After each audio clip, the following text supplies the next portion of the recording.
Fala pessoal, beleza? Caio aqui da equipe do GA Invest trazendo para vocês mais uma análise de resultados do quarto trimestre de 2021, dessa vez da Ipera, tá? E se vocês estão gostando do nosso conteúdo aqui de acompanhamento de resultados, deixa o like nesse vídeo para a gente saber que vocês estão gostando, para a gente continuar trazendo esse tipo de conteúdo para cá.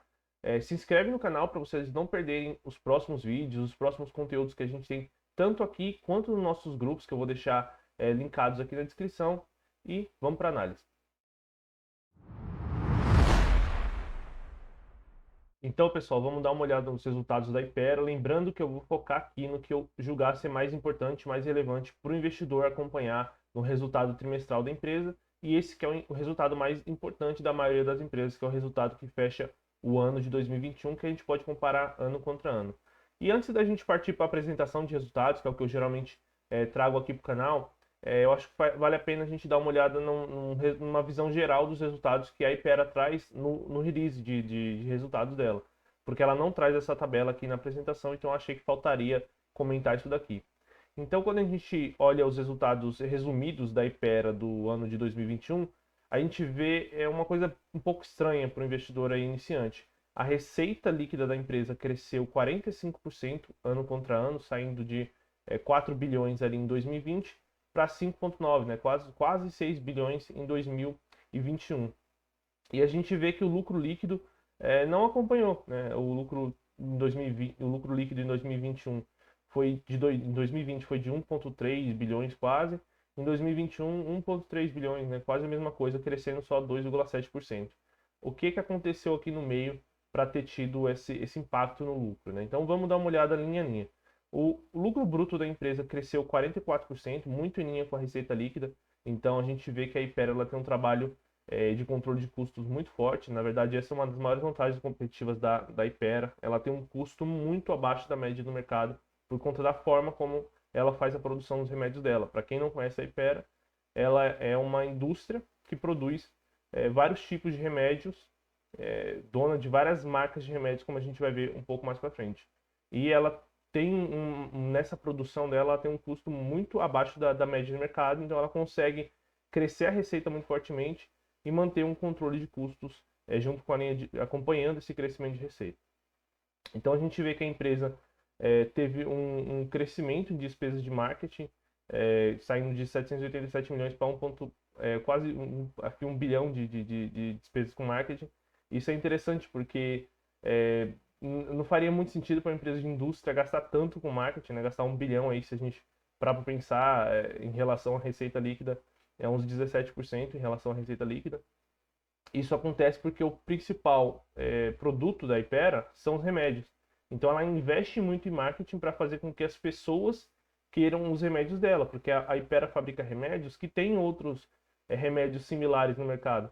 Então ela tem que aparecer ali no intervalo do jogo de futebol, ela tem que aparecer no intervalo da novela, ela tem que aparecer no Big Brother, então ela tem que tentar aparecer o máximo possível para ficar na mente das pessoas que aqueles remédios são os mais utilizados, os mais recomendados para aquele tipo de doença que a pessoa está tendo. Então, ela tem que ter sim um gasto em marketing, isso aqui é essencial no modelo de negócio da empresa. As despesas com vendas, elas cresceram aqui 10%, então a gente vê que é uma empresa que tem uma certa alavancagem operacional, ela consegue crescer a receita muito, muito acima do quanto ela cresce as despesas aqui para vender mais, né? Então isso é um bom sinal. As despesas gerais aqui também cresceram um pouquinho, mas isso daqui também está acontecendo por conta de algumas aquisições recentes que a empresa fez, que eu já vou comentar um pouco mais para frente. É, essas duas linhas aqui relevantes, né, comparadas com o resultado total, a gente chega num EBIT das operações continuadas de 1,9 bilhões no ano, em comparação a 1,3 bilhões em 2020, um crescimento de 49%. O que é isso aqui de EBIT de operações continuadas?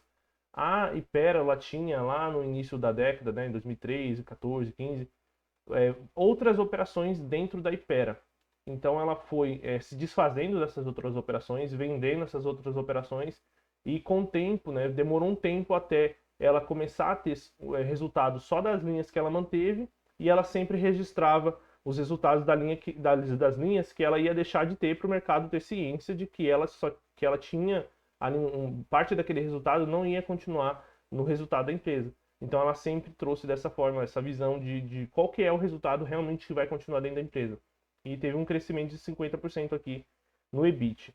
E agora a gente chega no maior impacto que na linha até o resultado, né? Depois que a gente chega no EBIT, a gente vê que tem as despesas financeiras, os impostos, e aí a gente chega praticamente aqui no lucro líquido. E o maior impacto que a gente vê aqui na Hypera foram as despesas financeiras, que saíram de 75 milhões para 323 milhões em 2021, um crescimento de 329%. Então, se a gente olhar o EBIT aqui da empresa, até aqui ela tinha um crescimento de 49%. Como teve um impacto muito forte das despesas financeiras, o lucro líquido dela, o crescimento em um ano contra o outro caiu para 22%, né? Então, o que que aconteceu aqui? Para quem não acompanha o case da Hypera ou não conhece tanto a empresa, ela vem fazendo aquisições relevantes nos últimos anos, mas principalmente em 2020 e 2021 ela pisou o pé no acelerador. Então ela fez duas compras muito importantes no último ano, que foi da Takeda, né, muito conhecida aí por ser dona da família dos remédios Buscopan, e ela pagou mais ou menos uns 3 bilhões na época, 3 bilhões de reais, e também comprou mais de 12 marcas da Sanofi. A Sanofi é uma outra empresa de farmacêutica aqui do Brasil. Na realidade, ela não é brasileira, mas ela tem uma operação aqui no Brasil. E ela também vai ter que desembolsar mais de 1 bilhão de reais nessa compra. Então, ela teve que tomar muita dívida, né? Para vocês terem ideia, ela saiu de uma dívida de menos de 2 bilhões em 2019 para fechar o ano de 2021 com mais de 7 bilhões em dívidas. E essas dívidas começam a pesar, principalmente quando a gente vê um aumento da taxa de juros. Então, acaba tendo uma despesa financeira, despesa com juros dessas dívidas maiores. Então ela saiu de uma dívida de um ano para o outro, aumentou muito a dívida de um ano para o outro e tem um gasto maior, né, com essa dívida. Só que isso daqui é passageiro. A partir do momento que ela quitar a dívida, que ela, né, finalizar a quitação da dívida e ficar só com o resultado, a gente vai ver uma empresa que tem uma receita 45% maior, e aqui não entrou o resultado fechado, né? A Takeda, né? Parte da Takeda, a família Takeda, começou a impactar só o resultado do quarto trimestre de 2021. Então a gente vai ver em 2022 como é que é o resultado, considerando a Takeda, o resultado todo da Takeda. E a Sanofi também não entrou em 2021. Então a gente vai ver uma empresa que deve chegar em 2022 com uma receita de mais de 7 bilhões, né? Um crescimento muito forte se a gente comparar com a receita de 2020 aqui, um crescimento de quase 100% em relação a 2020. E a gente vai ver esse resultado se reverter no lucro líquido em algum momento assim que ela finalizar, assim que ela remover, né, assim que ela retirar esse peso das despesas com juros. Então a gente chega aqui, depois que a gente entendido esse ponto do quanto que ela está gastando em despesas financeiras, a gente chega num lucro líquido aqui, como eu falei para vocês, de 1,3 bilhões em 2020 e 1,3 bilhões também em 2021. Na nossa visão, isso daqui foi um resultado muito positivo da Hypera, tá? A gente ainda não viu como ela com essas marcas, com todas essas sinergias, ela não começou a colher sinergias, leva um tempo para a empresa. Imagina, ela comprou as marcas da Sanofi, né, as marcas de remédios da Sanofi, não quer dizer que ela tenha expertise e sinergias e as fábricas feitas e já tudo ali organizado para ela fazer os mesmos remédios com o mesmo custo que a Sanofi tinha para fazer. Então leva um tempo para ela começar a vender, né, depois que ela compra a marca, e mesmo quando ela começa a vender, leva um tempo até ela alinhar ali, organizar e azeitar a operação para vender com o mesmo nível de custos que ela tem em toda a estrutura dela. Então a gente espera que em 2022 o resultado venha com uma receita líquida muito forte, uma despesa financeira ainda pesando, mas que em 2023, 2024, conforme ela for reduzindo bastante essa dívida, isso se ela não fizer mais aquisições, o lucro líquido deve realmente explodir aí e a empresa realmente em 2022 deve mudar de patamar. Agora que a gente já passou por aquela tabela resumida dos resultados da Hypera e já entendeu o que aconteceu para o lucro não ter acompanhado a receita, vamos passar agora sim para a apresentação de resultados da empresa, que tem umas informações bem interessantes aqui. Então a empresa traz o crescimento do sell-out dela em 2021 com a informação do crescimento do sell-out acima do mercado pelo quinto trimestre consecutivo. O que é o sell-out? A Hypera, ela vende remédios já prontos para as farmácias, né? As farmácias que vendem para os clientes. E ela não tem como saber, né? Ela não tem como medir o quão mais ela está vendendo do que o mercado para as farmácias, né? Então ela, por exemplo, um dos maiores clientes da Hypera é a Raia Drogasil. Então a Raia Drogasil compra remédios de várias indústrias farmacêuticas.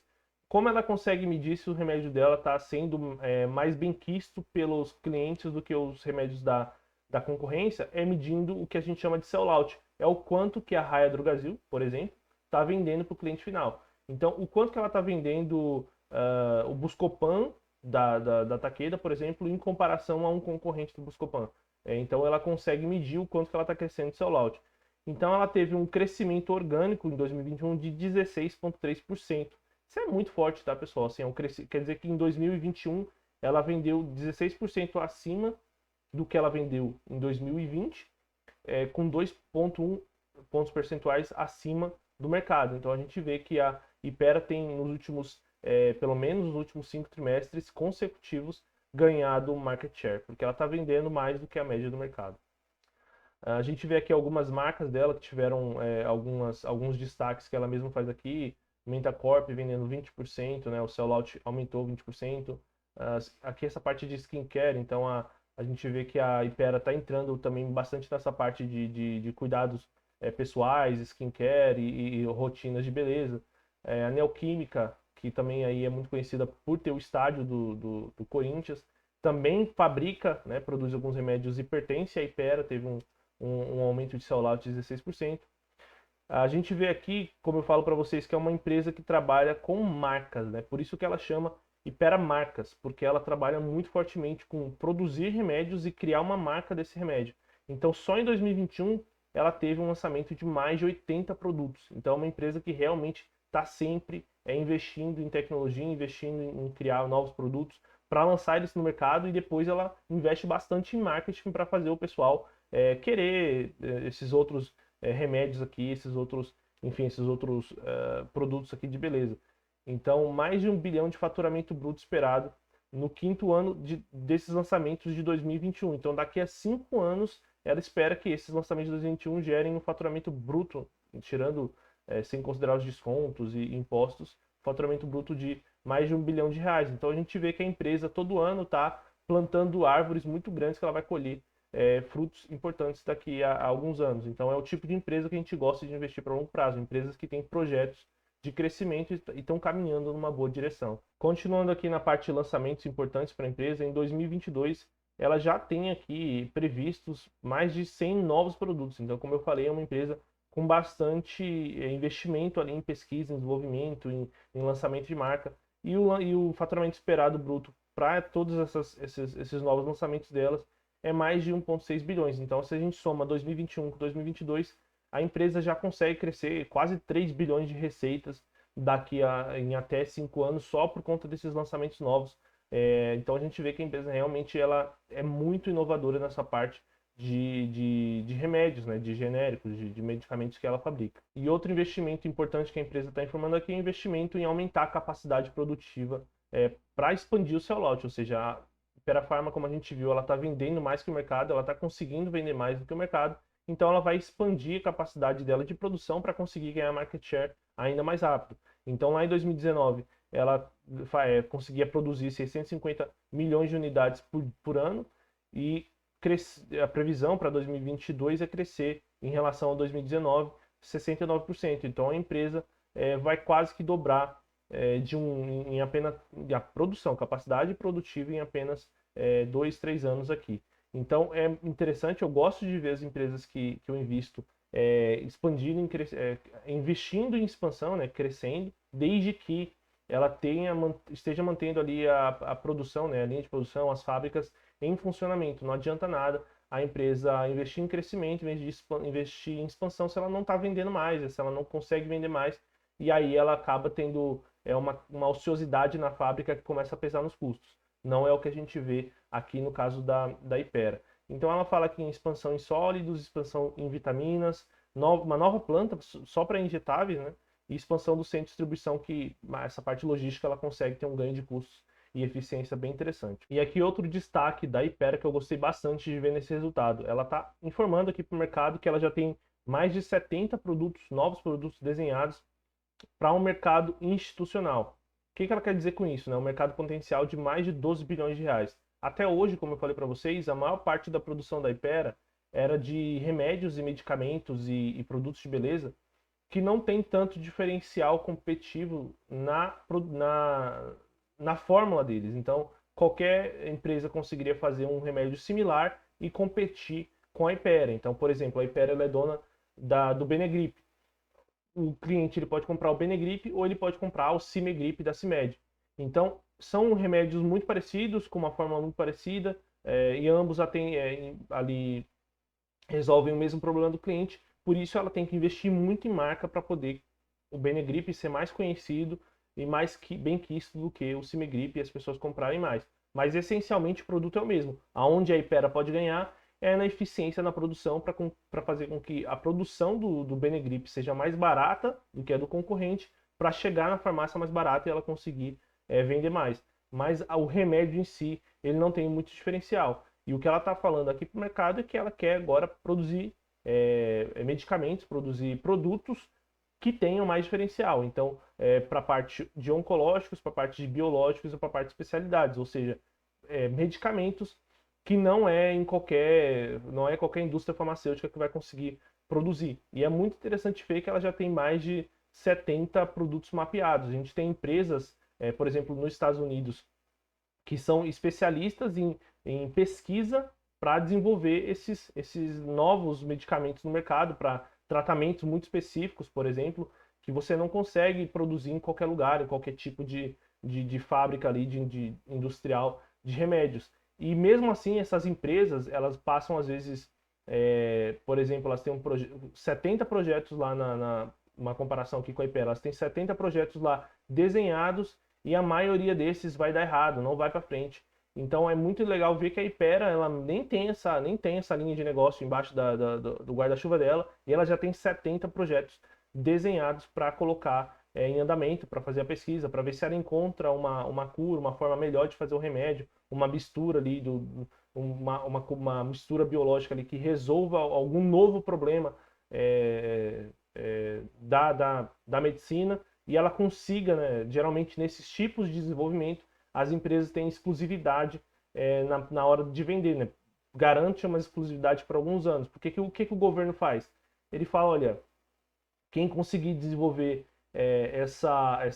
por exemplo, a vacina da crise que a gente teve em 2020, quem conseguir desenvolver essa vacina, a gente garante que vai ter exclusividade na venda, porque é uma forma de estimular as indústrias farmacêuticas a buscarem esses novos medicamentos, né? A gente chama de patente isso. Então as empresas têm essas patentes para elas ficarem com essa garantia de serem exclusivas na venda daquele produto por alguns anos. Tem patentes que duram 20, 30 anos, depende da negociação. Então, quando ela encontra, né, digamos que desses 70 projetos aqui que ela já está em pipeline, 10 deles dão certos, são 10 novos medicamentos, sejam, né, para especialidades ou dessa parte oncológica, que ela vai conseguir vender sozinha por vários anos, tendo ali um poder de preço, tendo ali uma especialidade, tendo ali um diferencial competitivo, e só vai se preocupar em concorrentes, se é que eles vão conseguir fazer da mesma forma que ela, só vai precisar se preocupar com isso anos depois.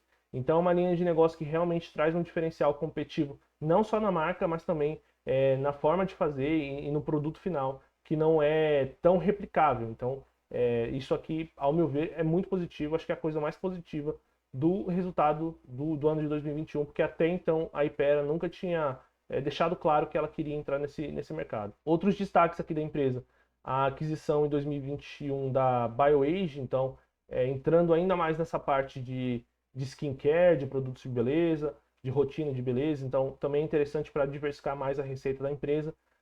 Como eu comentei, a aquisição de 12 marcas da Sanofi, então mais ali, eu acho que se eu não me engano foi no segundo semestre de 2021, ela anunciou a aquisição de 12 marcas da Sanofi por mais ou menos R$ 1 bilhão na época. Isso funciona de que forma, né? Então a Sanofi passou os direitos de produção dessas 12 marcas para a Hypera, mas como eu comentei com vocês, não foi no mesmo dia que a Hypera vai começar a produzir. Então ela tem que adaptar as fábricas dela, está tendo que expandir para atender essa demanda. Ela vai ter que ter os equipamentos para poder produzir os medicamentos. Então, ao longo de 2022, a gente vai ver em algum momento a Hypera já começando a produzir esses remédios para poder vender no mercado e essa receita já entrar direto no caixa dela. E finalizando, a empresa traz aqui o fluxo de caixa dela de 2021. Então a gente vê que a empresa em 2020 tinha de caixa aqui disponibilidades 4,8 bilhões de reais. Então a Hypera é uma empresa gigante que, né, só com o valor que ela te encaixa, ela tem muito mais do que muita empresa tem em valor de mercado. Então ela informa aqui que gerou 1,4 bilhões de fluxo de caixa operacional em 2021, com uma saída de CAPEX de 633 milhões. Então isso daqui para mim é positivo, tá? A empresa investindo em expansão, investindo em novas fábricas, investindo em centro de distribuição novo, tudo isso para melhorar a operação dela e ser uma empresa melhor. É isso que a gente gosta de ver e tem que procurar nas empresas que a gente investe. Uma saída aqui de 4 bilhões de intangíveis, que basicamente é a aquisição da Takeda e da Sanofi, tem um fluxo de caixa livre em 2021 de negativo, no caso, de 3,1 bilhão de reais em 2021. Ela teve que pegar uma dívida de 1,4 bilhões, né? Então, fluxo de caixa de financiamento, uma entrada de 1,4 bilhões de dívida para poder financiar essa expansão que ela está tendo. Outras saídas ao longo do ano aqui de 746 milhões, chegando no fim do ano com um caixa de 2,2 bilhões. Então ela teve um consumo de caixa aqui ao longo de 2021 de mais ou menos uns 2 bilhões aqui, 2 bilhões e meio ao longo de 2021. Então ela chegou ao final do ano de 2021, como eu falei para vocês, com 7,4 bilhões de dívida. Quem acompanha a Hypera sabe que isso daqui foi um salto de dívida muito forte de 2019 até 2021, mas é bem tranquilo, porque se a gente olhar aqui, ela até traz em algum momento o EBITDA ajustado dela, 2,5 bilhões, isso daqui sem entrar a Sanofi, sem entrar Takeda no ano inteiro. Então vamos arredondar o EBITDA dela para o ano de 2022 para 3 bilhões, só para facilitar a conta. Se a gente olhar aqui o endividamento bruto dela, na verdade vamos olhar o endividamento líquido, né? 5 bilhões. Se a gente pegar um EBITDA ajustado de 3 bilhões mais ou menos, a dívida líquida sobre a EBITDA da empresa é umas 2 vezes EBITDA no máximo. Então eu acho que ainda está tranquilo, ela está conseguindo fazer uma expansão bem acertada e ao mesmo tempo bem controlada. São compras relevantes para a empresa, vão impactar bastante o resultado dela em 2022, impactar positivamente nas linhas de cima, como eu comentei. Então a receita vai crescer muito, lucro bruto vai crescer muito, o EBITDA vai crescer muito e o lucro líquido ainda vai ser um pouquinho prejudicado, porque é uma empresa que está hoje com uma dívida de 7,4 bilhões, com uma taxa de juros que não para de subir e a gente não tem expectativa de que vá parar de subir tão cedo. Então isso vai prejudicar aquela linha, né, de despesas financeiras e o lucro líquido vai acabar não refletindo a nova Hypera. Então daqui a 2 anos, mais ou menos, quando ela encerrar esse ciclo de expansão de dívida, muito parecido com o que a Klabin está fazendo, né, com uma expansão muito forte de dívida da empresa, quando ela encerra esse ciclo de expansão muito forte, o resultado no lucro líquido começa a aparecer. Então quem está comprando a Hypera hoje está comprando essa empresa que daqui a 2 anos vai gerar um lucro líquido muito mais forte do que hoje e de uma distribuição de dividendos no lucro que ela vai gerar em 2022, 2023, vai ser muito mais forte do que ela está pagando hoje, beleza, pessoal? Bom, então é isso aqui, as projeções financeiras da empresa para 2022, como eu falei para vocês, uma receita líquida de 7,4 bilhões, então um crescimento muito forte mesmo em relação a 2020, de 2020, né, até 2022, o crescimento que ela teve. É só lembrar que em 2020 a receita líquida dela foi uns 4 bi, então ela quase dobrou em 2 anos, pela projeção da empresa.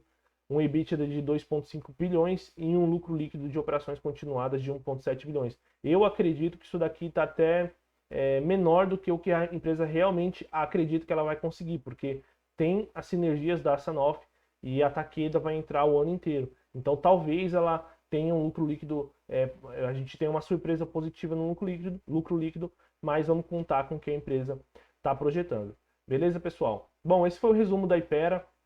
É uma empresa que a gente gosta muito aqui no GA, é uma empresa com bastante vantagens competitivas, que está crescendo, que está investindo em pesquisa, todo ano ela investe em pesquisa, lança produto todo ano, não está parada, né? Está fazendo aquisições relevantes, sabe trabalhar com dívida, tem um EBITDA forte, tem uma força de marcas muito grandes, enfim, tá no Brasil todo, tá, né, tá na TV, tá nos filmes, então assim, é uma empresa muito interessante para você ter no longo prazo. Não é recomendação de investimento, porque como a gente vê, é uma empresa que tem um risco mais forte agora, com a dívida.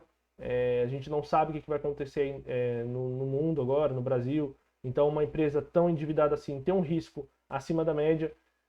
Também pode ser que você não goste do setor, como eu falei, a maior parte da operação da Hypera, do produto final dela, não tem tanto diferencial, então é muito competitivo.